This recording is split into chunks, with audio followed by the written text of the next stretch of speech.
চট্টগ্রামের মিরেশ্বরাত বাল্যবিবাহ প্রতিরোধে মধ্য এবং দক্ষিণ বাংলাদেশ শিশু উন্নয়ন প্রকল্পের আয়োজনে এক সেমিনার অনুষ্ঠিত হয়। হাত তুলে ওয়াদা করেন যাতে আন্ডার এজ অর্থাৎ 20 বছরের 18 বছরের নিচে কোনো মেয়েকে বিয়ে দিবেন না, সবাই আগে হাত তুলে ওয়াদা করেন। আয় বর্ধনমূলক কার্যক্রম পরিচালনা করার জন্য আমরা হাতে নিয়েছি।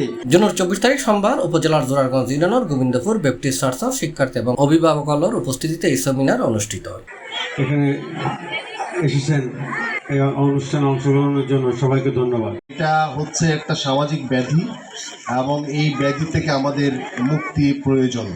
উপজেলা নির্বাহী অফিসার এবং তার পক্ষে যিনি পাঠাচ্ছেন একই সেম এলসিসি সভাপতি বাদল দাসের সভাপতিত্বে সমাজকর্মী জুবলি দেবার সঞ্চালনায় সেমিনারত প্রধান অতিথির বক্তব্য রেখে উপজেলা মহিলা বিষয়ক সম্পাদিকা মেহের আফরোজ। এটা বিশেষ অতিথি হিসেবে উপস্থিত আছেন জোরারগঞ্জ ইউনিয়ন পরিষদের চেয়ারম্যান আলহাজ রাজাউল করিম মাস্টার, জোরারগঞ্জ থানার সেকেন্ড অফিসার প্রদীপ দত্ত, কম্পেকশন ইন্টারন্যাশনাল বাংলাদেশ চট্টগ্রাম অঞ্চলের কোঅর্ডিনেটর লুক বি খকশি, মহিলা ইউপি সদস্য জাহানার আক্তার, পাড়ার সভাপতি সুধীর দাস এবং বলাই দাস। একটা মেয়েকে বাল্য বিয়ে দিয়ে সেই মেয়েটার আপনি মনে করছেন যে আপনার আর্থিক ক্ষতি লাঘব হয়েছে, কিন্তু আপনি কি জানেন সেই মেয়েটার শারীরিক কত ক্ষতি হয়? অনুষ্ঠানের শুরুতে শুভেচ্ছা বক্তব্য রেখে প্রকল্পের ব্যবস্থাপক তপন ত্রিপুরা, এরপর ব্যাক শিক্ষার্থী দলের পরিবেশনায় সাংস্কৃতিক অনুষ্ঠান শেষে পুরস্কার বিতরণ করা হয়। C+ চট্টগ্রাম।